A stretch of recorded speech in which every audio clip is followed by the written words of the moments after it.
దేవునికి స్తోత్రం. ప్రేమైన వారలారా, రక్షకుడును ప్రభు అయిన యేసుక్రీస్తు వారి నామములో మీకు శుభములు వందనాలు తెలియజేస్తూ ఉన్నాం. దేవుడు మిమ్మలను, మీ బిడ్డలను, మీ కుటుంబములను దీవించి ఆశీర్వదించునుగాక. ఆమేన్. God bless you. దేవునికి స్తోత్రం. హల్లెలూయా. ప్రియమైన దేవుని పిల్లలారా, మనము అనేక రకాల పనులు చేస్తూ ఉంటాం. డైలీ చేసేటటువంటి పనులు ఉంటాయి, ఒక్కొక్కసారి ముఖ్యమైనటువంటి పనులు ఉంటాయి, అవసరంతో కూడినటువంటి పనులు ఉంటాయి. అన్ని పనులు మనం చేస్తూ ఉంటాం. మన మనస్సుకి ఏ ఆలోచన ఇస్తే ఆ ఆలోచన చొప్పున కొంతమంది నడుస్తూ ఉంటారు, కొన్ని పనులు చేస్తూ ఉంటారు. అయితే ప్రియమైన దేవుని పిల్లలారా, ప్రతి వ్యక్తి తాను చేసేటటువంటి ప్రతి పనిని పరీక్షించుకోవాల్సిన అవసరం ఉన్నది అని పరిశుద్ధ లేఖనాలు సెలవిస్తున్నాయి. చూద్దాము లేఖన భాగము. గలతీయులకు రాసినటువంటి పత్రిక 6వ అధ్యాయము 4వ వచనములో ఈ రీతిగా రాయబడి ఉంటూ ఉన్నది. ప్రతి వాడును తాను చేయు పనిని పరీక్షించి చూసుకొనవలెనో. దేవునికి స్తోత్రం. హల్లెలూయా. ప్రతి వాడును తాను చేయు పనిని పరీక్షించి చూసుకోవాలండి. ఎందుకు పరీక్షించి చూసుకోమని పరిశుద్ధ గ్రంథం చెప్తుందంటే, ఒక్కోసారి మనం ఆలోచించి మొదలుపెట్టి ప్రారంభించి చేసేటటువంటి పని మన దృష్టికి అది సరైనదిగా ఉంటుంది, కానీ తుదకు అది నరకానికి, మరణానికి త్రోవ తీస్తుంది అని లేఖన భాగాలు ఉన్నాయి. మన ఎదుట సరి అయిన కనపడే మార్గం ఉంటుంది, దాంట్లో మనం పనిచేస్తూ వెళుతూ ఉంటాము. ఒక్కోసారి అలా జరుగుతూ ఉన్నప్పుడు చివరికి అది ఏం చేసేదంటే మరణానికి తీసుకెళ్ళిద్ది, అంధకారంలోకి తీసుకెళ్ళిద్ది, అజ్ఞానంలోకి తీసుకెళ్ళిద్ది, నష్టంలోకి తీసుకెళ్ళిద్ది, కష్టంలోకి తీసుకువెళ్తుంది అని పరిశుద్ధ లేఖనాలు సెలవిస్తున్నాయి. అందుకే ప్రియమైన ప్రజలారా, ప్రతి వ్యక్తి తాను చేయు పనిని పరీక్షించి చూసుకోవాలండి.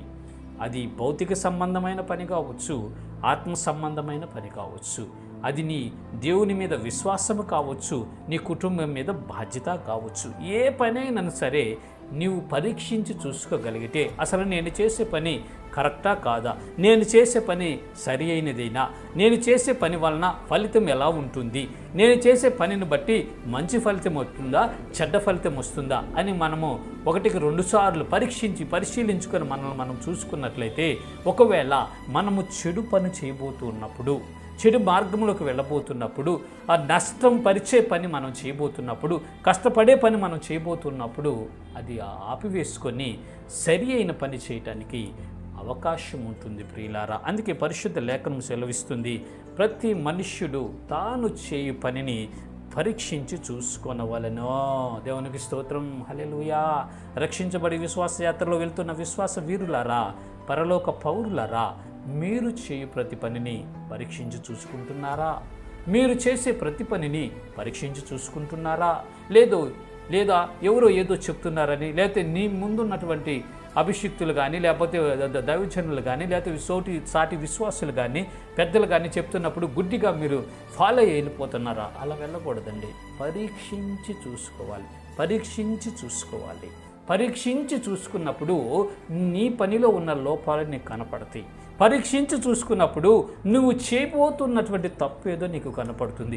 పరీక్షించి చూసుకున్నప్పుడు మనము ఏ విధమైన ఫలితాన్ని పొందుకోబోతున్నామో మనకి అర్థమవుతుంది ప్రియులారా. అందుకే మనము చేసే ప్రతి పనిని పరీక్షించి చూసుకుందాము. అది నష్టపరిచే పని అయితే, ఇతరులకు కష్టాన్ని కలిగించే పని అయితే, అది దుర్మార్గపు పని అయితే దాని నుంచి తప్పుకొని మంచి పనులు చేసి దేవుని దృష్టిలోను, ఈ లోకం ప్రజల దృష్టిలోను మంచిగా గౌరవంగా బ్రతుకుదాము, ఆశీర్వదించబడదాము, అనేకులకు ఆశీర్వాదకరంగా మనం మార్చబడదాం. మన పనులన్నీ పరీక్షించుకొని సఫలపరుచుకొని ఈ విశ్వాసయాత్రలో ముందుకు సాగిపోదాం. ఇటు కృప దేవుడు మనందరికీ కలుగు చేయనుగాక. ఆమేన్. God bless you. దేవుని స్తోత్రం. హల్లెలూయా. Praise the lord.